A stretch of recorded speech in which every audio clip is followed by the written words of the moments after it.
Good afternoon, everyone, and welcome to this session of the Washington History Seminar, Historical Perspectives on International and National Affairs.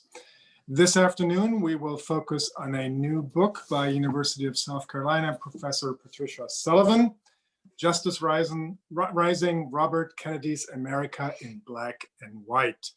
Professor Sullivan, congratulations on the publication and welcome to the Washington History Seminar.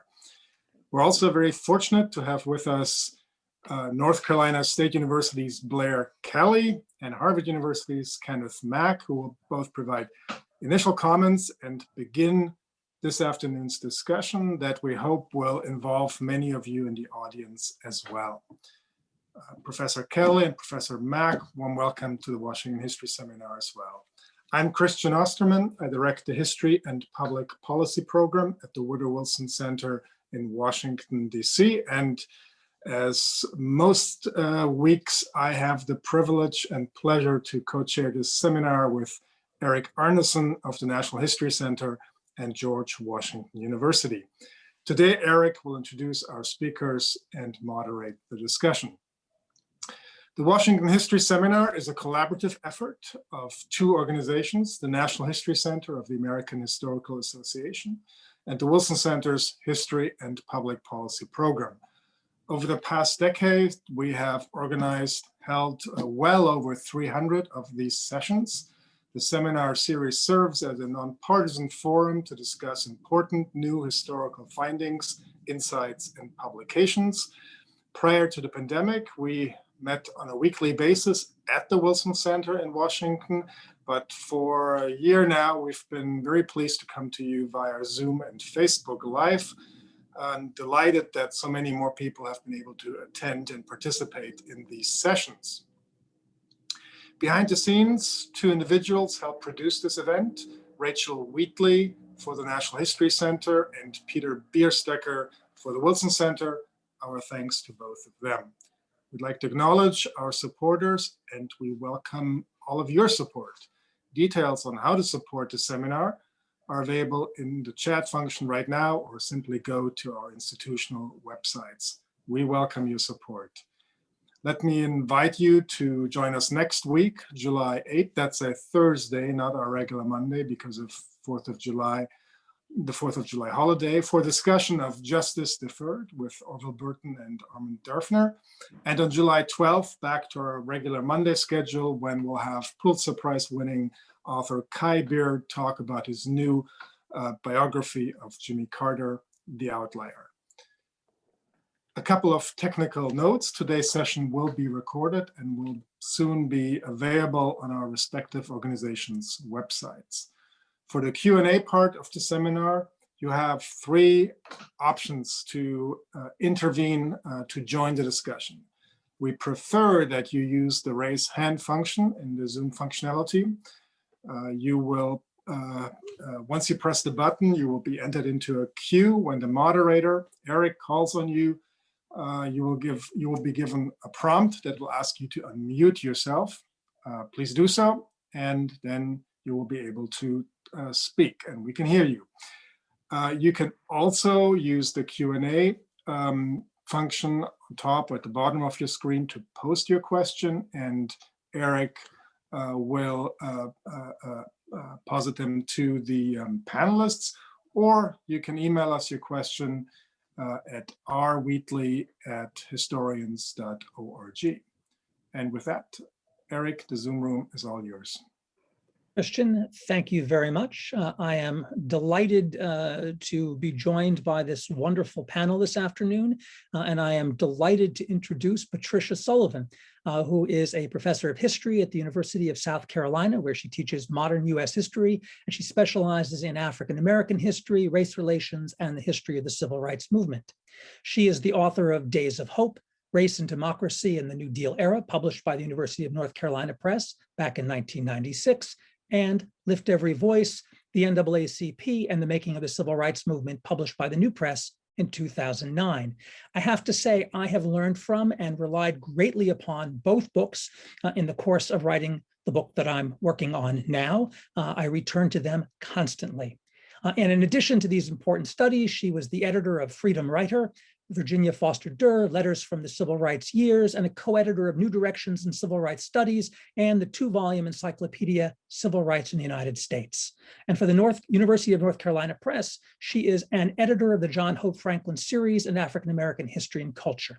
Today, she will be speaking on her latest book, Justice Rising, Robert F. Kennedy's America in Black and White, published less than 3 weeks ago by Harvard University Press. Patricia, the Zoom room is all yours.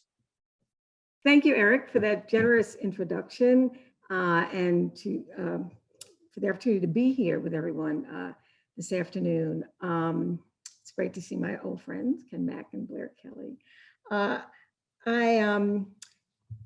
This was an unusual topic for me, seemingly.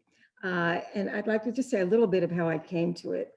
As Eric mentioned in talking about the books I've written, as a historian, I've been interested in sort of the period from Reconstruction forward, looking at how the transformative impact of Reconstruction, and then the retreat and really overthrow of Reconstruction era governments, and the retreat and really denial of the amendments securing freedom and voting rights for formerly enslaved people. And so the books I've written have looked at really cross-generational, looking at across generations, how African Americans and some allies have struggled to kind of resist segregation, all that grew up around it, and hold on to their citizenship rights, or at least the promise of them.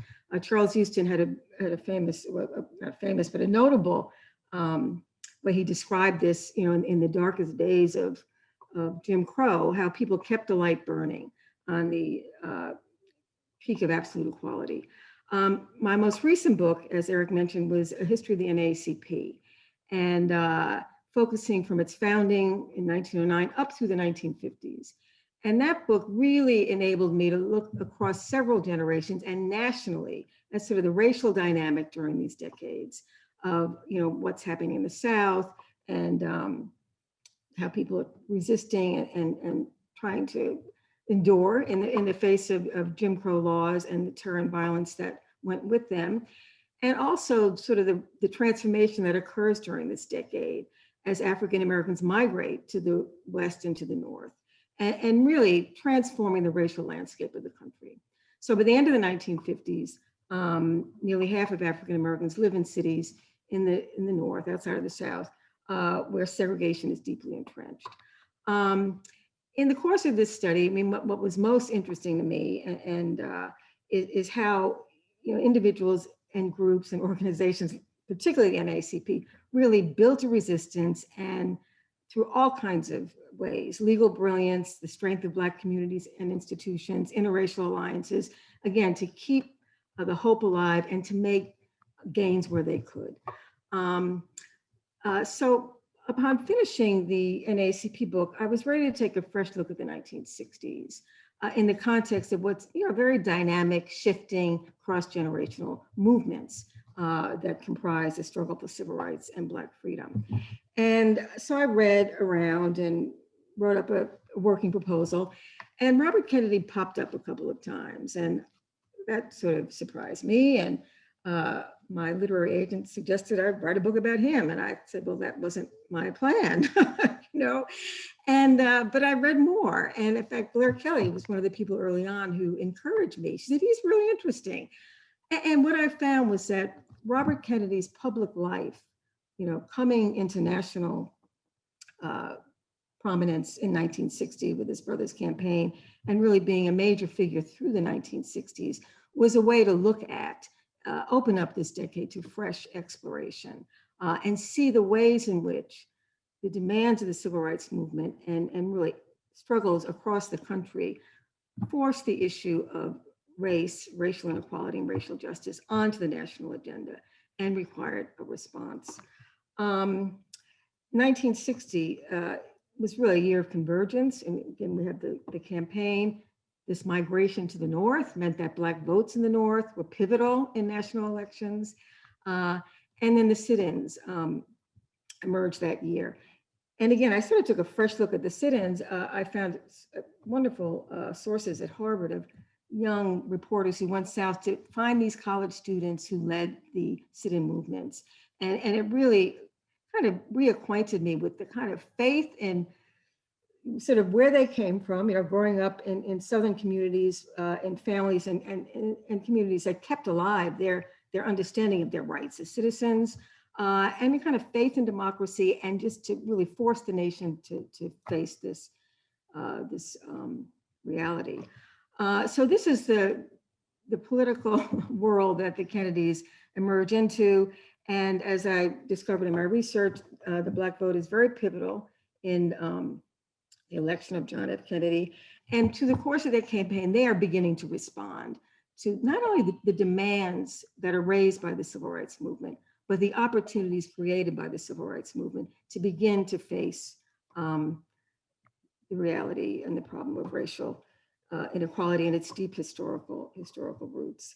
I'll briefly kind of look at some main points in the book. I should admit, I didn't realize I was supposed to speak in the beginning, so maybe not a little clearly organized, but so they come in 1960. And again, what's striking about Robert Kennedy, as soon as he becomes Attorney General, which his brother appoints him to that office, he is prepared to begin to use all the tools that are available to the Justice Department to enforce school desegregation, which again, the Brown decision was 1954.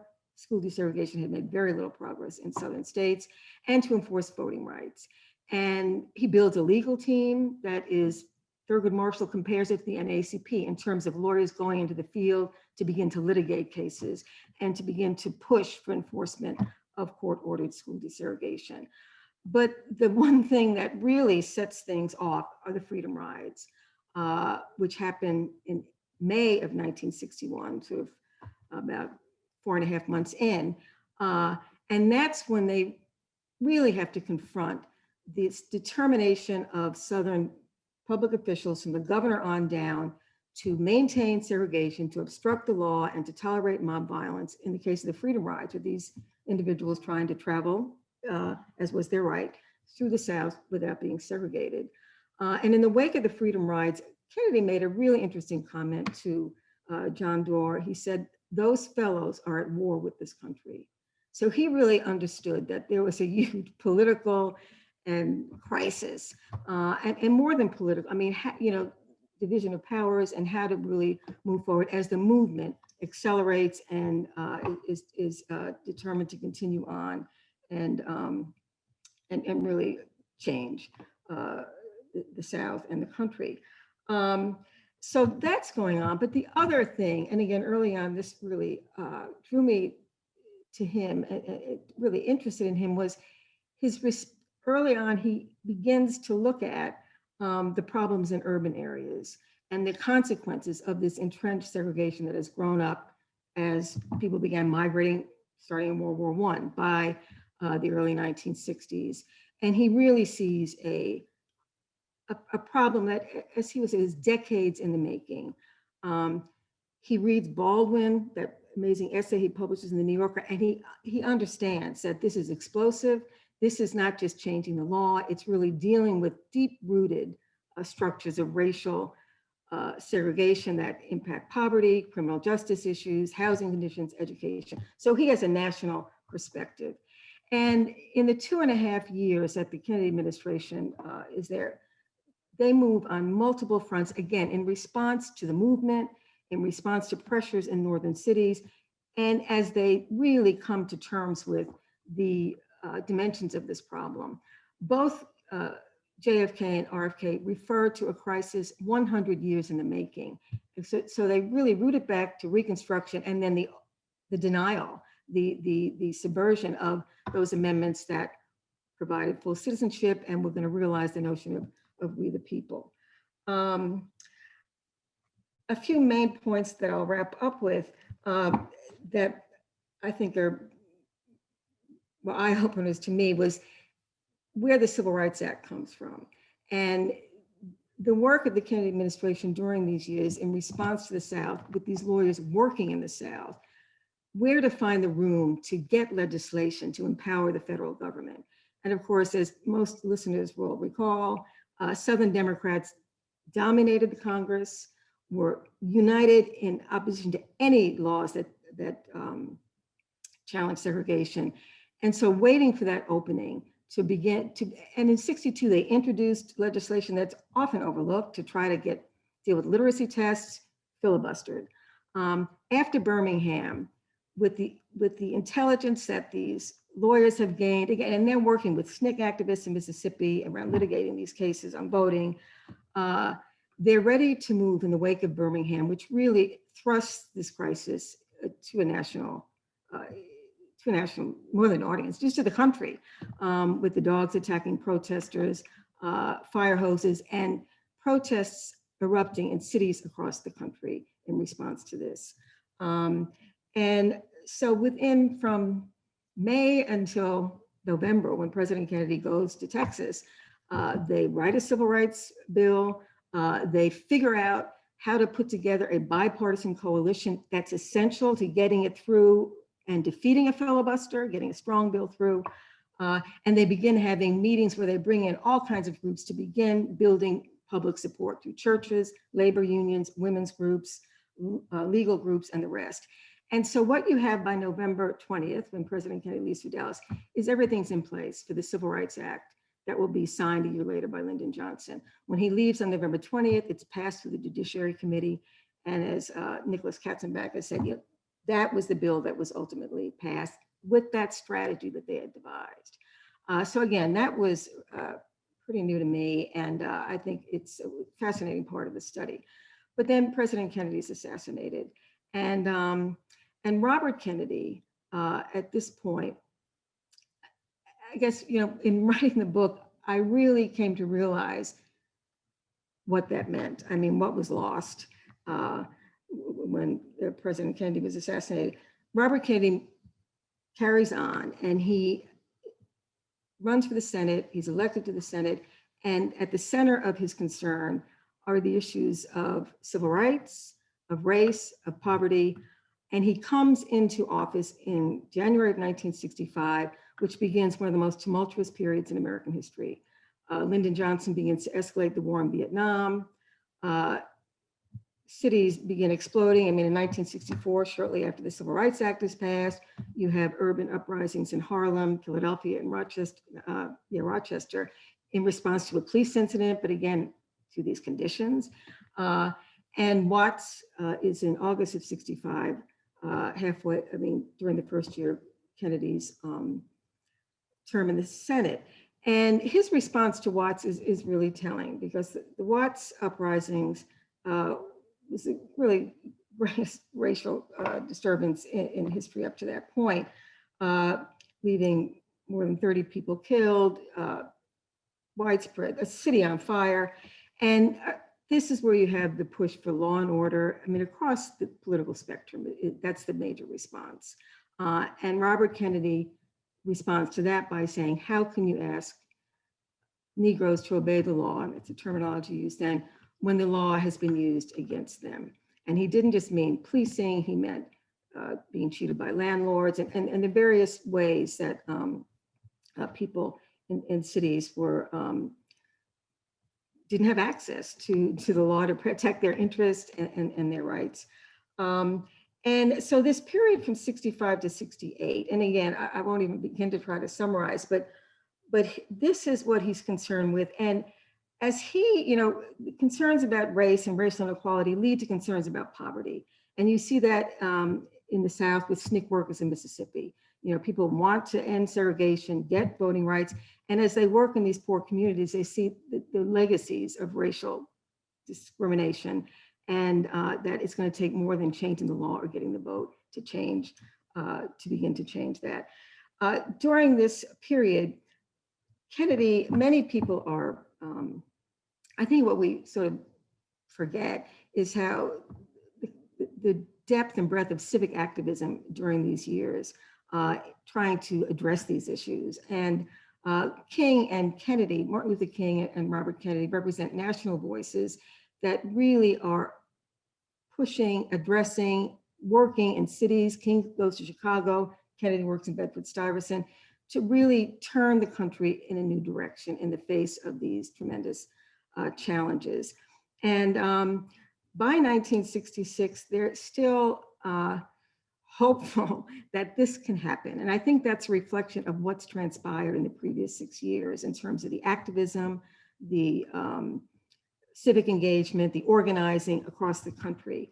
By the time you get to 67, the summer of 67, with 134 racial uprisings in 35 cities, the urgency is enormous. And again, you see through Kennedy and King both trying to find a way forward as Johnson's war is sapping the funds for the war on poverty, just when these are the kinds of programs that are needed to begin to redress the problems in the cities. And the fact that both of these men, Robert Kennedy and Martin Luther King, are assassinated within 2 months of each other in 1968, sort of raised them to iconic status, and that sort of ended their public lives. But I think what's most interesting about them, and what I hope my book reacquaints readers with, not their status separate from their times, but the ways in which they, in concert with other individuals and groups in society, really acted and worked to address problems that we still continue to face today. And I think Elizabeth Hinton's new book, America on Fire, sort of picks up, because what comes out of the late 60s is the push towards law and order, incarceration, militarization of policing, and not addressing the deep issues that had been at the center of Kennedy's concerns and King's and many others. So I think I'll sort of leave it with there and see what questions or comments my colleagues have. Thank you so much. Our first commentator this afternoon is Kenneth W. Mack, the inaugural Lawrence D. Beale Professor of Law and Affiliate Professor of History at Harvard University. His 2012 book, Representing the Race, The Creation of the Civil Rights Lawyer, published by Harvard University Press, was a Washington Post Best Book of the Year and a National Book Festival selection, among other things. He is also the co-editor of The New Black, What Has Changed and What Has Not with Race in America, published by New Press in 2013.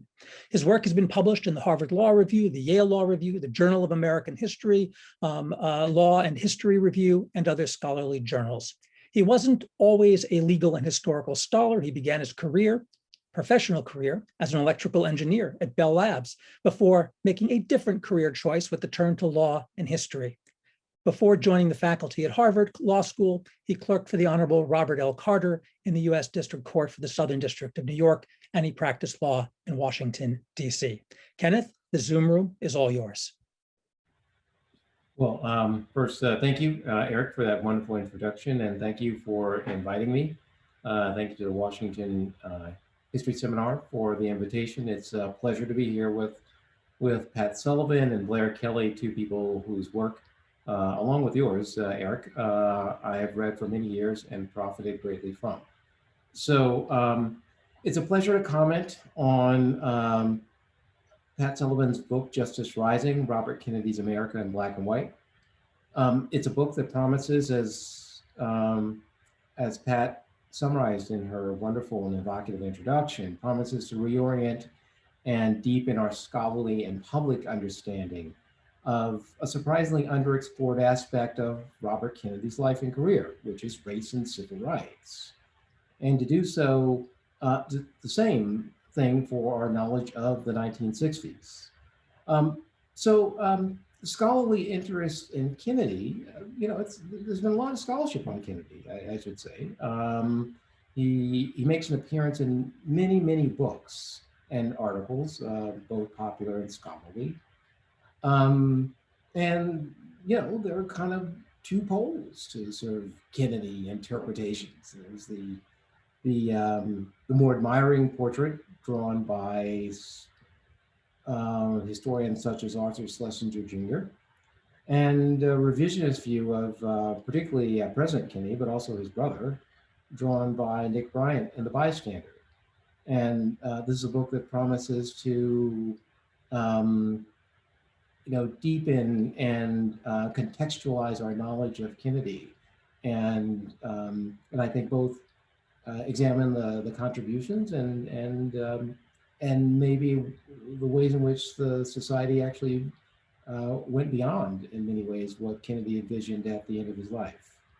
So I see this book as making two main claims. First, I think Justice Rising aims to document the role that particularly the Kennedy Justice Department, along with the emerging Black freedom movement, played in mounting the final challenge to segregation. Obviously, there's been a generation of bottom-up, grassroots area-oriented scholarship, which actually Professor Sullivan has produced much of it and promoted much of it in her career, that has redirected attention away from figures like Robert Kennedy and really led to the conclusion that perhaps people like Kennedy didn't do enough or perhaps weren't important. And so the first claim of the book is to really, put Kennedy and particularly the Justice Department at the center of what was going on, along with the Black freedom movement in mounting the final challenge of segregation. And I'd say the second claim of the manuscript is to try to document what distinguished Kennedy from, I think, other white liberal figures of his time. And I see Professor Sullivan as saying that what Kennedy started to come to maybe earlier and maybe in some way, in a deeper way than many white liberal figures around him or comparable white figures, was an appreciation that civil rights was a national problem. It wasn't just a Southern problem. That, as Sullivan notes, particularly at the latter chapters of the book, how Kennedy's very interested in what would come to be known as urban problems, and he gets interested in this quite early on. So civil rights is a national problem, particularly as reflected in the need for federal policy and community action. Because one of the things that Professor Sullivan does at the end of her book is to talk about things like, it has a bunch of different names, and Pat, you'll correct me, it's the Bedford-Stuyvesant Redevelopment Corporation. There's several corporations anyway, but to show how Kennedy saw that maybe one of the next steps was community action, and to try to figure out how we could get institutional support for that. So, I'd say the second major claim is that, Kennedy's different than many of the white liberals around him, in that he sees civil rights as a national problem quite early, that he is deeply engaged with it for the rest of his career in the 1960s and the rest of his life, and that he sees the need for both federal policy and community action to be directed at the problems of urban and poor communities of color. Okay, so questions. And I've, these are not surprising questions coming from me, but here are several questions that I might ask Professor Sullivan going out of this book. One of the things that the book tries to document in its early chapters is that Robert Kennedy's attention to race and civil rights, as I said earlier, is different than those of many of his contemporaries, starting at his time as a student at the University of Virginia Law School, when he plays a pivotal role in inviting a Black speaker and wanting a desegregated audience to hear Ralph Bunche. But there's this question of how to think about the role of, let's call them, for lack of better terms, a genuine humanitarian interest in civil rights and an instrumental need to do what would further his brother's political career. Because, of course, African Americans are a constituency in the Democratic Party, they're a constituency in both parties, actually still. And many, at least, of Robert Kennedy's early actions were, taken in the context of sort of two things. I mean, one is the necessity of trying to get Black political support for his brother's campaigns, and also the necessity, and this is where the critics of Kennedy come in, the necessity to retain as much Southern support as possible, both as John Kennedy sought the presidential nomination in 1956 and 60, and after President Kennedy took office. And of course, the standard critique of President Kennedy, and perhaps of his brother, is that the administration was too beholden to the desires of Southern segregationist senators. So how do we disentangle what we might call genuine humanitarian sentiment from political calculation, particularly in Kennedy's early careers? I mean, I would say that the later stuff, it really seems, genuine. Kennedy's he's in urban communities making speeches. They're very forthright. But the early stuff, how do we sort that out? Second set of questions that I think swirl around this manuscript is, how did African Americans view Kennedy? We're at this moment where, for lack of a better term, both in scholarly and popular discourse, the voices of people of color are asserted to be, at the center of debates about inequality and race. So how did African Americans view him? There were people he encounters early in his career, like the Boston activist Ruth Batson. There are people who he encounters later, like Baldwin, Lewis Martin. How did those folks see him? Did they really see him as different than other white Americans, liberal white Americans who had some affinity for their struggles? Did they see him as different, and how and why? And I'd say maybe a third set of questions that emerged from the book, of course, is the great what if. As you hinted, part of Kennedy's mystique, which is, as you said, part of Martin Luther King Jr.'s mystique, is in fact that they were assassinated. And there are all these sort of what ifs that swirl about what they might have done. But of course, the great what if for Robert Kennedy is Vietnam. And I see, at the end of the book, making a claim, a set of claims that Kennedy's developing into a kind of a critic of Johnson on Vietnam, distancing himself in some way, shape, or form. But what is the great what? We hesitate to answer counterfactuals as a historian. But so I'll answer it I'll ask it not as a counterfactual, but as a factual question. How in fact was Kennedy evolving at the end of his career in life on the question of Vietnam? And was he different than other emerging critics of the war, like Senator Fulbright? I think I'll stop there. This is a book that is big, makes broad claims, and I think does successfully, challenge, the orientations of Kennedy's skeptics. And I have to admit, before you started to do this research, I was more in the vein of the Kennedy skeptic camp. I mean, not in the kind of Nick Bryant bystander camp, but in the vein of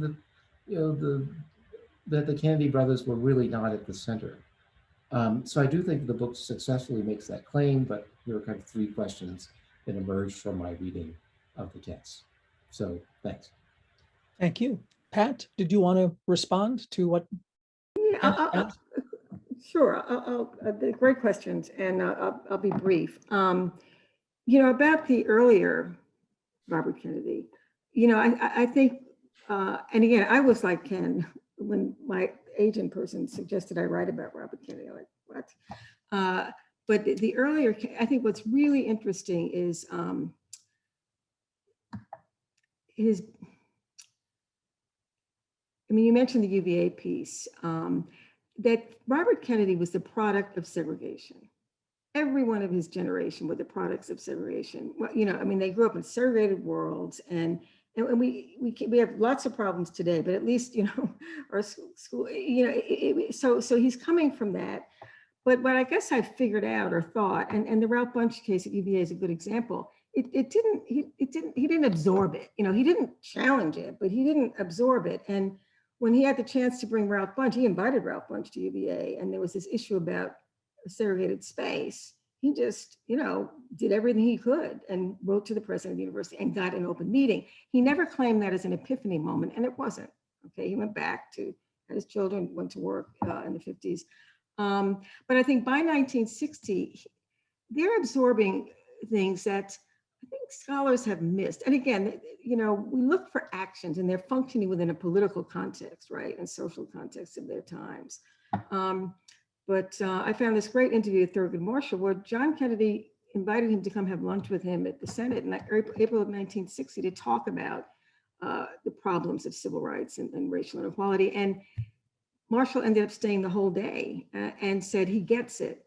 And he felt confident he'd move when there was an opportunity for the right reason. So again, it's just inklings, but I think it's important to try to understand why Robert Kennedy acted the way he did when he did. But even during the campaign, he went to Savannah campaigning for his brother, and he was with this white Southern Democrat, and they picked up at the airport. He said, "Are we going through the Black part of Savannah, the Black community?" They said, "No." He goes, "Well, I want to go that way." And he's looking at these urban conditions. So, Marian Wright Edelman had a saying about Kennedy, and she met him as a young woman in Mississippi. He went, he saw, he listened, he grew. He had an experiencing nature and a questioning nature. And, and it didn't stop at the color line, but the key thing is that the movement created the demand that this be confronted. The movement created the demand. And I think the important thing about this book for me is it's Kennedy is moving through a world created by the Black freedom struggle, transformed by the Black freedom struggle in terms of, we get the civil rights legislation, the voting rights, and we also get the challenges, the urban challenges that bring this backlash. But so he's moving through that world and he's continuing to learn. But I think when he gets into the Justice Department, you brought that up, what they created in the Justice Department was really phenomenal. And putting these lawyers in the South, like John Doerr and all the others, they're seeing and responding to, and again, coming to terms with this a reality that was beyond their purview. So, so he grows. He doesn't change, he grows, but he has a capacity. And I think there is a humanitarian streak in him that has him react to these conditions in cities and all, that is just very humane. It's not even just race, but he sees how race is central to why these conditions exist. Let's see. How did African Americans view Kennedy? I think that was excellent. That's a great question, and that was central to my work. I mean, the Black press I was always reading the press and following, how they're reporting on him, and then particular individuals like a Marshall, who from 1960 on, and same with Ralph Bunche, they were, their views about Kennedy's, they saw them as quite exceptional. Baldwin's a great person to bring up because, I opened the book with that meeting in May of '63, where it was just a very intense meeting that really captures the racial tension of that spring of '63, the different ways these people are approaching this challenge. And it's a disaster in many ways. It goes for 3 hours. But the thing is, Kennedy sits there, stops talking and listens. And that impressed Kenneth Clark, that he sat there and listened to people unload on him as a representative of the federal government, of white power, all that. At the end, after Robert Kennedy was assassinated, Baldwin reflected on Kennedy shortly thereafter.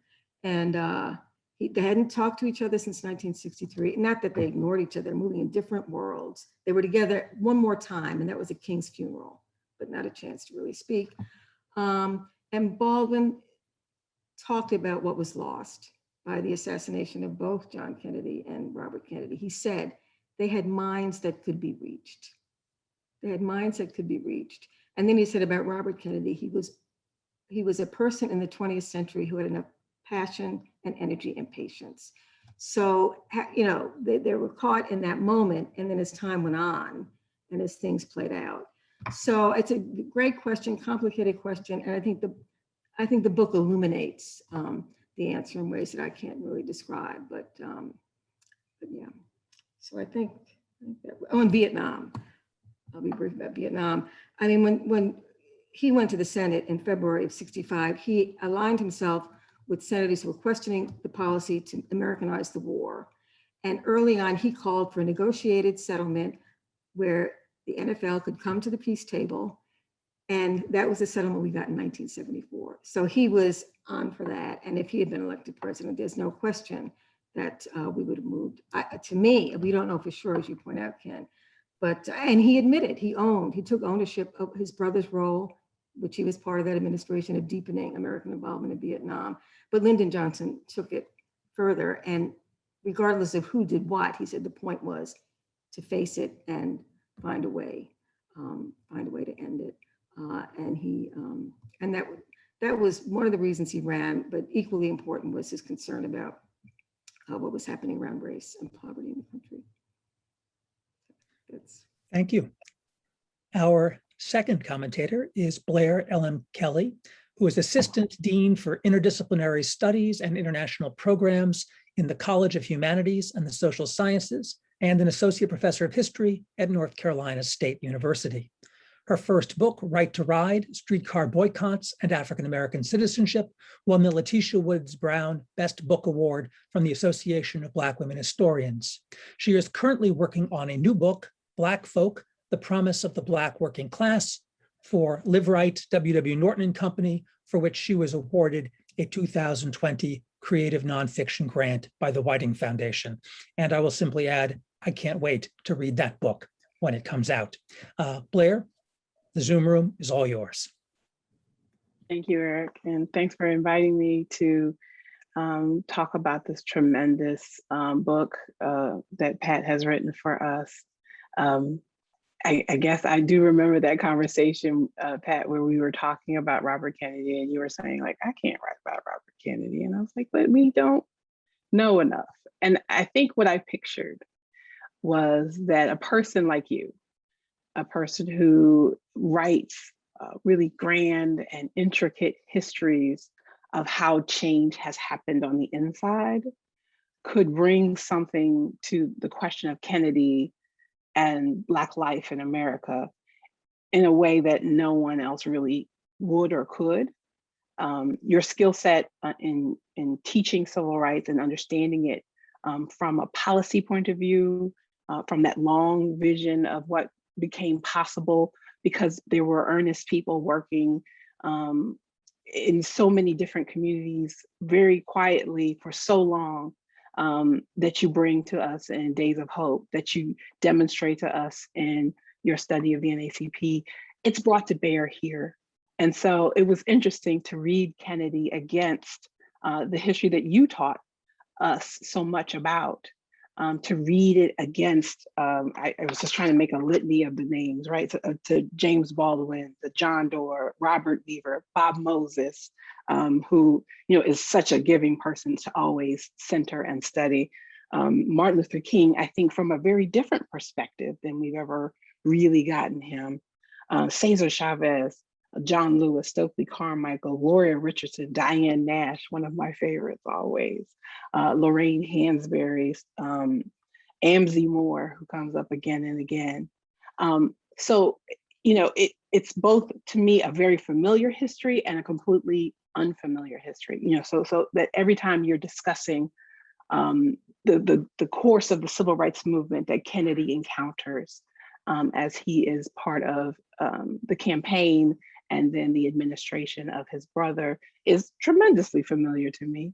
And yet the complication you bring, the care that you bring to sort of moving him, not as a hero through this moment, but as a complicated figure, but an earnest one who makes earnest mistakes and really big ones, and makes earnest successes and sees things that need to be built and structures that need to happen in order for change to happen. And his frustration that grows over time with what he can do and can't do within the bounds of a world defined by segregation and white supremacy. And so it's such a tremendously different story that we get, both about the civil rights movement and about Robert Kennedy, that emerges from the intersection of the two. And so I think I was right in pushing you to write this story, because it just is, it's a different question. It calls a different question on someone that's very familiar. And so in being a person who ends up, drawing the folks who would be interested in a history of a great man to this reading, you are also bringing them to this rich history. And so I think it's a good sneak tactic to really make sure that the folks who want that recovered hero really end up getting a rich and vivid version of this era. And so I'm going to give myself a check mark for that one. And your work is so careful and so nuanced, and your voice so patient. So it's just an amazing read. I think I maybe read quickly, maybe 10 pages of the whole thing. Otherwise, I felt like any look away would make me miss some interesting moment or some factoid that really kept putting the story together for us. So I think it's really tremendous to see the question of these times through Kennedy's eyes. It's starting at UVA and starting in that moment of, being very firmly ensconced in a white supremacist institution where all his white classmates, and he did not have to question anything until he decides to bring Ralph Bunche to campus, and then sort of confronted with like, oh, from a very elite point of view, like I can't just do what I'd like to do because there's this whole world that's saying that these are the rules. Let me figure out how I can just get over it. So it starts with that sort of, elite privilege, innocence that he starts with, and it puts him then into that room with James Baldwin and Lorraine Hansberry, and the young man from SNCC who had just been torn apart by the battles he had faced through those 3 years in 1963. And so it's such an interesting journey from that sort of privileged innocence to just being willing to sit and listen. And so as much as it was a disaster, I would see that as a turning point when he's determined that sort of a radical listening is what is required. He had thought he had done a good job through those 3 years. He had thought, he'd checked some boxes. He walked into that room feeling confident about what he could say to them, and walked away realizing that he really had nothing to tell them, and he had to listen instead. And so as much as that must have been embarrassing and painful to experience as a person, he doesn't stay there. He uses that as fuel to continue to stay in that positionality of radical listening. And so he listens to people in Los Angeles during the riots. He listens to people in Bedford-Stuyvesant. He listens to people in South Africa. He listens to people across the country, and he really takes in those lessons. He goes to Mississippi, and he is struck by how much can't change until you fix poverty.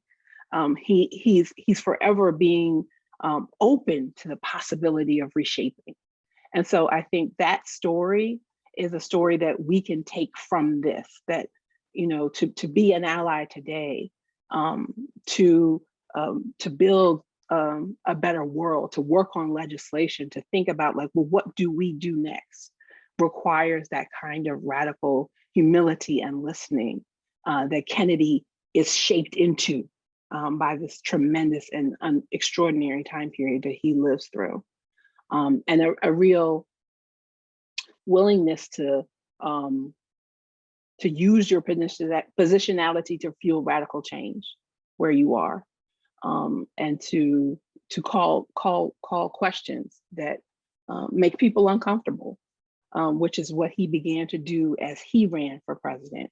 He finally hits this point where he's unashamedly making people uncomfortable with what he's been taught and what he knows. And so it's a really a tremendous arc to follow in this story.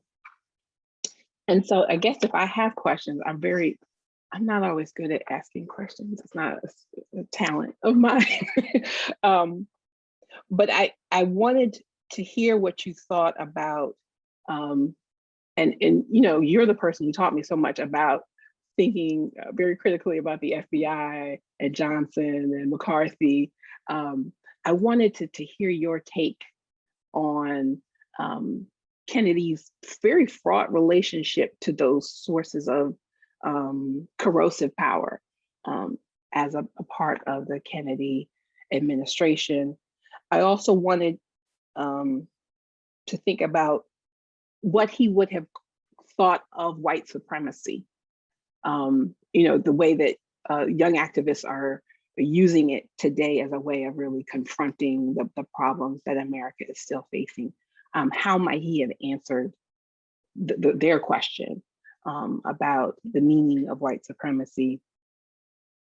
And I was also thinking a little bit about, in the very beginning of the book, the degree to which he is a product of elite privilege and nepotism, that we now all of a sudden are like, yeah, well, that's really bad to not question. And so I wanted you to talk a bit about how he might have developed in his thinking about that as well. Pat? Thank you. Okay. Thank you, Blair, so much. Radical listening, I love that concept. I think that's, and I really appreciate your comments and your questions. The FBI, I mean, that's, it was the power of J. Edgar Hoover. I mean, you come to see this. He has a run-in with J. Edgar Hoover early on when he's working for the Democrats on the Senate committee that McCarthy was chairing. He first on that side, Republican, then the Democrats, and he went to get, and he had a run-in with the FBI over access to information that was not being provided for the Democrats. And Hoover said, "Watch him," so that, and he knew that happened because he said that was my first run-in with J. Edgar Hoover. Hoover's power was enormous. Hoover's obsession with King, again, I was able to really immerse myself in that, and it's horrifying. When the FBI told, the report said there's no communist influence, and he said, go and write it again, find it. And it's this, and so that's going on. Kennedy's, and they're really pushing on Kennedy to wiretap and this sort of thing. The Kennedys are concerned because Hoover leaked stuff to the press. The civil rights movement had a very narrow, the ability to get civil rights legislation through and convince was a narrow margin. And so what I see them as trying to sort of placate a certain extent and stay on track. And they talk to King. They talk to King directly about Hoover and about what he's saying about people around King. And just saying, can you just distance yourself from them? Take that out of the equation. And of course, that wouldn't have stopped Hoover. So, but they do go to King directly. And I found a really interesting interview with Stanley Levinson, who was the main figure that Hoover latched onto as being, former member of the Communist Party, very close advisor and friend to King. And Levinson said he understood why they did that. And he thought King should distance himself from himself. So there's that. But the fact is that in the fall of '63, again, as they're pushing to get the Civil Rights Bill through the House Judiciary Committee, and it's on tenterhooks between, it's an amazing high wire political sort of act that I really was fascinated by. But here's a glitch that Hoover starts with this new report on the communism, and it's after the March on Washington. He's determined to destroy King. And he has this report that he sends to every major defense agency in the government without Robert Kennedy's knowledge. Kennedy finds out, calls him in and says, you have to pull that back. But that's what they're dealing with. And during this period, he did sign to allow them to tap King's phone. This was October. And I've talked with people who knew Robert Kennedy then and read oral history interviews about why he did that. What was he thinking? And, it's a combination of things. What Hoover probably had on President Kennedy in terms of his private life, and trying to get him off their back so they could get this civil rights bill through the Judiciary Committee and on its way. And when he signed it, he put a 1 month, let's review this in a month. And in a month, President Kennedy was dead. So there's a real tragedy in that, because Lyndon Johnson, on the other hand, was very friendly with J. Edgar Hoover, and they shared similar interests and and similar feelings about Dr. King. So it's a very interesting piece, and I really tried to understand it, fully. And I think I present that in the book. But Hoover's power remained enormous through this next phase, and yeah. So the white supremacy, I think he would say yes, that's what it is, because what he said after the meeting with Baldwin, and he was like reeling after that meeting. Kenneth Clark said it was the most violent encounter he had ever sat through, because they just unloaded on him. And so he met with some reporters a few weeks later, and this was in the press. They talked. Baldwin had talked to the New York Post, and so it was reported on. People knew about it, and they said, "Well, will you meet with a group of African Americans again?" He said, "Yeah, of course." He goes, "They're not the problem. It's the white people. It's the white people who deny Negro rights." So he understood that white supremacy. That was the main problem.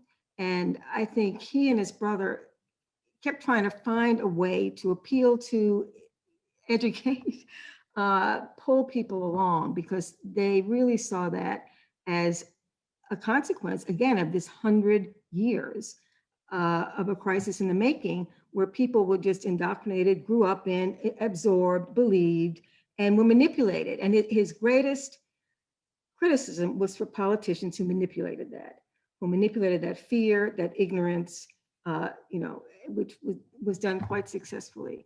So I think that he would find that to be an appropriate term to describe what he felt the country confronted then as the major obstacle to really opening this country up and realizing a true racial democracy, racial justice, and the rest. The final question, well, I think it's sort of a good thing that he was a product. Whether he would have a critique of that, I wonder, because I think for him, what made him possible? The movement made his actions possible. It set the stage that he was able to respond, I think, the way he did, because he came from a family who loved him and who were prosperous. He had an excellent education, right? An excellent liberal arts education. And his father, for what all the, way people think about Joe Kennedy, he wanted his children to devote their lives to public service. That was a family, there was a belief that he made the money, they should be involved in public service. Now, he wanted his son to be president, yes. And he wanted Bobby Kennedy to be attorney general, which Robert Kennedy did not want. That was not something he sought. But the reason his brother picked him was, he said, Siegenthaler was in this meeting, just the three of them. He said, that civil rights is going to be the main problem we're facing. They never realized how big it would be. I need someone I can rely on, I can trust, who will tell me the truth. And when the criticisms came out, which they did for the obvious reasons, one was that he'd never tried a case or something. His legal background, he said, he has the ability to get the best people to work with him. And that's what we need. That's what a great Justice Department needs. So in the end, that played to his favor. But yeah, I agree. It'd be interesting to ask him what he thought about that sort of. But he certainly used that privilege to the benefit of his country and to public service. So, thank you, Blair and Pat. We're now going to open this up to our audience. You can ask questions by raise hand function in Zoom. We'll call on you. You have to unmute yourself to ask that question. Otherwise, we get an awkward silence. Or you can use the Q&A function and post your question in writing. And if you're watching on Facebook Live, you can write to Rachel Wheatley and she will post the question to us. I'm going to start with a follow-up to something that Blair Kelly addressed and that one of the people in the Q&A has written about, and that has to do with Kennedy's awareness of the extent to which Hoover had been surveilling Martin Luther King Jr. In the middle of the book, and you just talked about this a moment ago, you explore the wiretap issue and the report that was sent out that Kennedy tried to or had recalled. But it's not just a wiretap, and it's not just a report. You use the phrase, I believe, Hoover's, campaign to destroy Martin Luther King. I mean, the federal government is, through the FBI, is deeply involved in surveilling and disrupting civil rights activity. What does Robert Kennedy know about this? And if the government is engaged in a campaign to destroy civil rights leaders, does Kennedy at any point contemplate sharing knowledge of this beyond saying, don't talk to Stanley Levinson, alerting people to the fact that the US government is engaged in this? Well, I think by telling King that Stanley Levinson and Jack O'Dell, I mean, that he was being watched and he was associated with people who were suspect, according to Hoover. The Kennedys both said, Robert Kennedy wrote to the Senate, when the first hearing started on the Civil Rights Bill, because George Wallace testified, and he said, he's a communist, the whole movement is infiltrated with communists, and Kennedy had to write a letter to several senators to say, Martin Luther King is not a communist, he's an American, So, to me, and I'm not trying to defend or anything, but to me, it's difficult to see, and there's a really good comparison between the Kennedys and Lyndon Johnson on this issue. Hoover was enormously powerful and they did tell King. I don't know, since I haven't been through it. I mean, David Guerra probably know better, but I read, David's accounts of this. It's very sordid stuff and it's wrong. But I think I would say, based on what I've learned over the last 9 years in researching this book, that they really tried. And when he left, Tony Lewis and another the reporter for the Post who covered the Justice Department said he was the first Attorney General to limit J. Edgar Hoover. I mean, they really worked to do that. Burke Marshall tried to make him send agents to do things. So they really tried, and I think that's notable. But there's no excuse, really. But again, what would people suggest they do? I mean, I don't know, Hoover would have turned 70 if John Kennedy had been reelected. Hoover turned 70 during Johnson's term. That you had to, make a special exception for him to continue to serve. And my guess is that if John Kennedy was president, Hoover would not have continued. But that's a guess. That's a what if, because they would have been out of the, it wouldn't have mattered as much. But yeah, so that's really the best I can say on that. But yeah. Thank you. In the raise hand section here, Susan Rappaport has a hand up. Susan, if you would unmute yourself, we'll have you pose a question for us.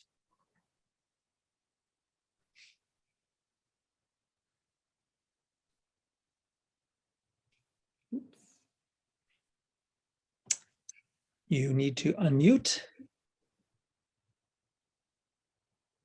Oh. All right, so we'll keep working on that. But Randy Bregman also has a hand up. So Randy, if you would unmute. Oh, I actually didn't have my hand up, but I do have a question. I saw a hand. I really did. Well, how much did Robert Kennedy change his views about race at the very end of his life, once he had aspirations to run for president, once he decided to run for president? It was a little bit my impression that, I won't call it an epiphany, but that his views or his thoughts changed significantly in 1967 and 68.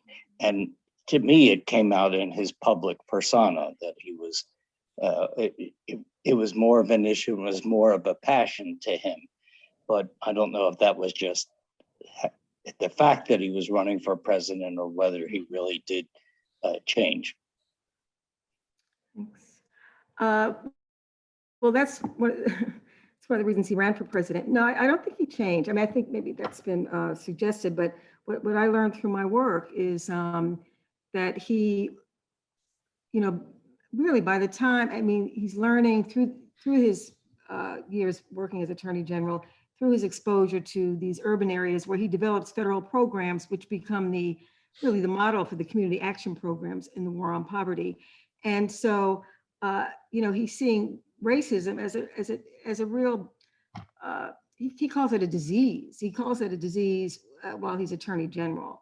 So, he really looks at the structures and problems and the people suffering from racism. But I think in terms of African American,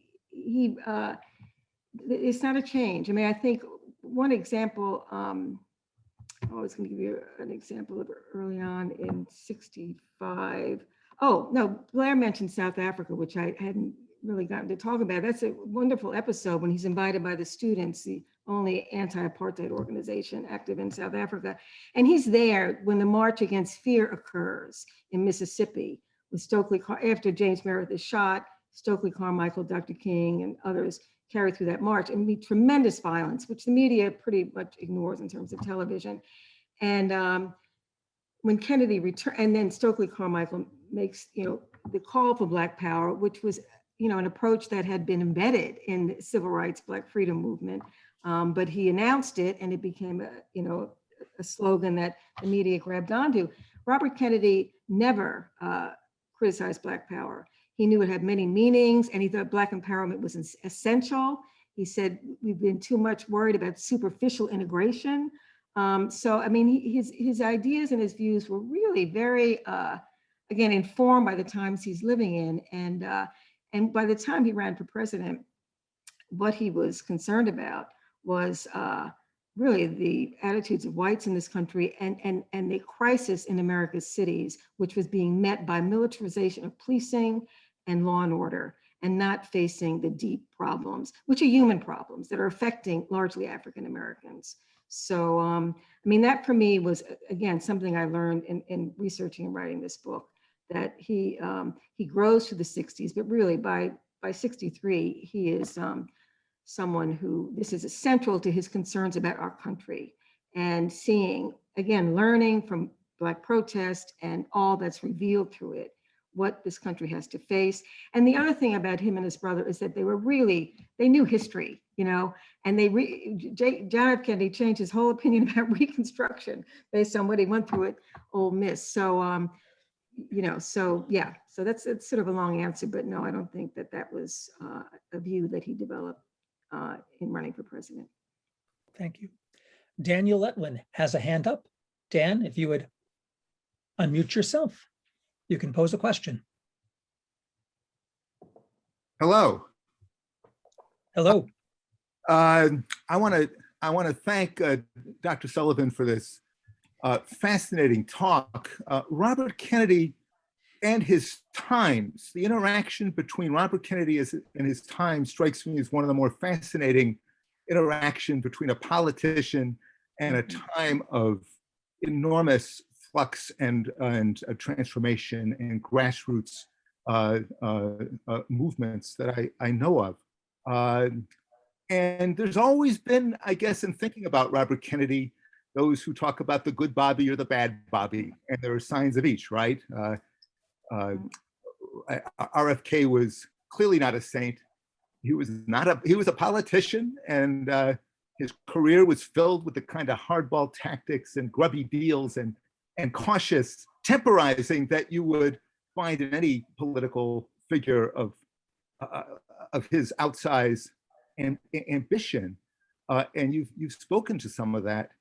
But what fascinates me always, and this is the angle of your talk that I find so intriguing and makes me so much looking forward to reading your book.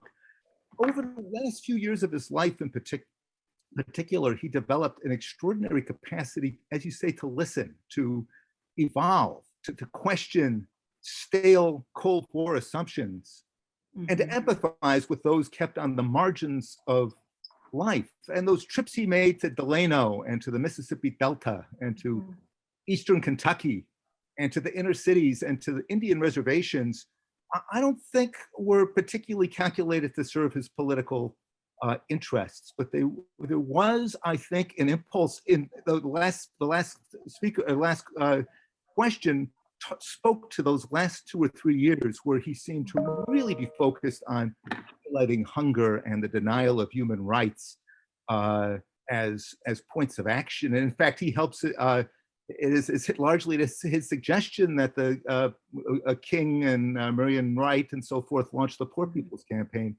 So I guess I'm not sure how much of it's a question or just encouraged to hear more about what it was, especially that last campaign in 1968 drew so much of its edge from its capacity to speak to the interconnected realities of war and poverty and racism, and to find resonance across such a broad swath of America, Hispanic, white, Indian, and African American. And it's hard not to feel wistful about what might have been. I don't know, I want to thank you for inspiring me just to reflect on this a little bit. I really look forward to reading your book. Well, thanks so much. I'd love to know what you think after you read it, because the points you raise, I think there's a great scene that I discovered in writing this book. I mean, he and Ribicoff set up these hearings before the Kerner Commission report to examine the urban crisis. 6 weeks of hearings in the Senate, main Senate hearing room, and the last person to testify is Martin Luther King. And they have a soliloquy talking about what's happening, what's life in urban areas for poor and largely African American families and communities. And it is so powerful. And I think that, what they both understood and what I came to understand, they saw where this country was headed. They saw it was headed. And they did everything they could because they had a faith. And they said, where did that faith come from? It came from the civil rights movement. It came from the early 60s. It came from the explosion of civic activism that occurred in the early 1960s, largely in response to the sit-ins, you have the anti-war movement, and so check that out in the book. I mean, that moment in December of 1966, when King and Kennedy are talking about, and do people outside the ghetto? No, they don't. And that's when King says, riots are the language of the unheard. The two of them, you talk about the urgency of now. I mean, yeah, you want to be, the country was headed in a really dangerous direction. And they believed, they knew they needed to do all they could to appeal to their fellow citizens, right? To face our history and to begin to work towards, and your point, again, it's so important when you said the war, the war is raging, the escalation of the war, the funds, the sapping of the war on poverty, that's all going on. And they're fighting in the midst of that. They're doing all they can do, but they also see where the country is headed. And I think that's really sobering to realize that. And so, this notion of an epiphany, I don't see, I went into this book with a lot of the ideas people have about, and it's a book about the times. And I want to emphasize that. And what's interesting, Robert Kennedy's, nobody's perfect. So let's just put that right out there. Nobody's a saint. What I'm looking at is how he moves in response to what's happening. And that by 65, 66, he sees and does all he can as a senator and the platform he has and the people he interacts with to try to build, and that's what the campaign's about, to try to turn this country in a new direction. King gave a famous speech to a group of psychologists in 1967, but I sort of wrote it down here. I can't find it, but he basically said, time is running out, and the white people in this country have really got to open their eyes and face this and work together to deal with these deep structures that express themselves in these uprisings in the cities that escalated during the late 1960s. But anyway, thanks so much for your comment and question. Thank you. Bill Burr poses a question on the Q&A and writes, when I was a young volunteer for Eugene McCarthy in 1968, I was canvassing in Gary, Indiana, and was perplexed that the African-American households on whose doors I knocked all supported Robert Kennedy, not my candidate. This was a real lesson for me. But will Professor Sullivan speak about what made RFK so appealing to many Black voters that year?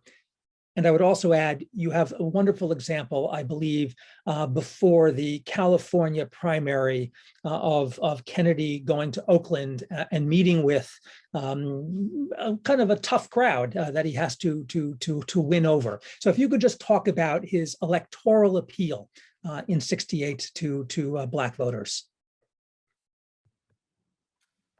Thanks. That's a really terrific question. By '68, Black people knew who Muhammad Ali said when Kennedy declared. He said, all the young people, Black and white, will support Robert Kennedy because he tells the truth about race, religion, and war. He told the truth. People trusted him. And so that's Ali. And interestingly about McCarthy, which again, I learned much more about this campaign writing this book. Eugene McCarthy declared his candidacy in November of 1967. His first speech on civil rights was in April of 1968, after Dr. King died. So I think in Indiana, I think it's not a surprise that people had Robert Kennedy's, that they were for him, because really Eugene McCarthy ignored the issue of race and civil rights until Robert Kennedy went to Watts at the end of March. The Watts Writers Group, who he had supported and been involved with, held a rally with 5,000 people. And aides around McCarthy said, you need to say something about civil rights. And many of his aides cared about civil rights. So there was really no contest on that issue Gene McCarthy came out against the war, really led the way in challenging Lyndon Johnson. But surprisingly to me, civil rights and race were not issues in this time of 1967, 68 that were major part of his campaign until he got to California. He tried to make up some time in California and it didn't work. Michael Goodman poses a question in the Q&A. Could you speak to the developing enmity between RFK and LBJ, which ultimately led to Kennedy's resignation as Attorney General? I don't know if that's why he resigned as Attorney General, but that's a great question because that is what everybody writes about, and they didn't like each other. There's no question about that. But again, very different people. After President Kennedy was killed, Robert Kennedy was going to the plane to meet Jackie and bring back the body, and he's with one of his aides, and he said to the aide, people don't know how conservative Lyndon Johnson really is. So he felt that about him. And I think, again, what I uncovered, he disagreed. He supported the war on poverty. He testified with Lyndon Johnson's bill. He was all for that. And he supported him when he could. They worked together to get the Civil Rights Act passed. But what's often overlooked is that the Civil Rights Act, as I mentioned, came out of the Kennedy administration, and the people lobbying the Congress were Burke Marshall, Nick Katzenbach, these lawyers who knew the legislation, could explain it. So, it's a joint effort, let's just say that. So on that, they worked together. Johnson's response to Watts and to the urban disturbances, Kennedy really bothered Kennedy, concerned Kennedy, and that he wasn't going to, in fact, he would decrease the war on poverty in the face of this tremendous need for targeted federal programs. So Johnson, he didn't like Kennedy, and he was very paranoid about Kennedy. And so he was focused very personally on Robert Kennedy and worried that he was trying to, become president and didn't trust him and all of that. On Robert Kennedy's side, he did not like Lyndon Johnson, but what he cared about were issues. And one of the reasons he delayed declaring, I have found, is that he felt if he ran for president, the issues would not be the issue. It would be the personality, that it would eclipse Vietnam and poverty and race, the issues Robert Kennedy cared about. And that was something he really thought about as he finally got to the point where he decided to run, because he felt he just had to do it. So again, I think my book and what I learned in the book really helps to contextualize that relationship in a way that I think has really not been considered in any great detail. Thank you. We have a couple of questions posed that deal with Robert Kennedy's sort of earlier life and his coming to the civil rights issue. You've talked about this, but perhaps you could say a little bit more. One anonymous attendee asks if you've thought about the deeper sources from boyhood on that shaped RFK to develop beliefs much different from many whites. And another person has asked about the role of religion. If this in any way informed his view of civil rights. Great questions. I have a whole chapter that answers the first part of that question. It's called Misfit, and it's about his growing up years, because I had that question. Okay, so he's ready to move in this direction. Why? What explains him? And you know, I found a bit that really helped me understand his personality, his experiences. You know, this thing about this, he didn't do well in school, but his teacher in academics, he struggled, but his English teacher says, but he always asks how and why. And if he applies himself, he'll do very well. So, you know, there are things about him that he's open, again, this experiencing nature, that was a quality, this questioning mind. And I think his religion, his Catholicism, he was an influence. How it was, it's hard to measure with people, but he went to church on Sundays, you know, and he very much mirrors Pope John the 23rd, even though I don't think he had a direct influence on Robert Kennedy. This kind of Catholicism that is social justice oriented, that is about reconciliation, but he was a deeply spiritual person. And there are certain instances that give me some insight into that. But I think, yeah, his growing up and his religion helped us to understand his capacity as a white person growing up when he did to really see and respond to the great injustices in humanity of segregation and all that went with it in the country. Thank you. I'm wondering if you could say a bit more about the historiographical terrain. And so this is a book that casts much light on both Robert Kennedy and his times, but it also reinterprets certain moments dealing with his motivation and or the timing of certain positions. Some of the literature is more negative toward Robert Kennedy. Ken mentioned the bystander, but you know there are other accounts that portray the Kennedys as kind of latecomers to civil rights. They should have done more earlier. They attempted to channel SNCC and the Freedom Riders' energies into less confrontational, so-called less confrontational activities like voter registration. Didn't quite turn out that way.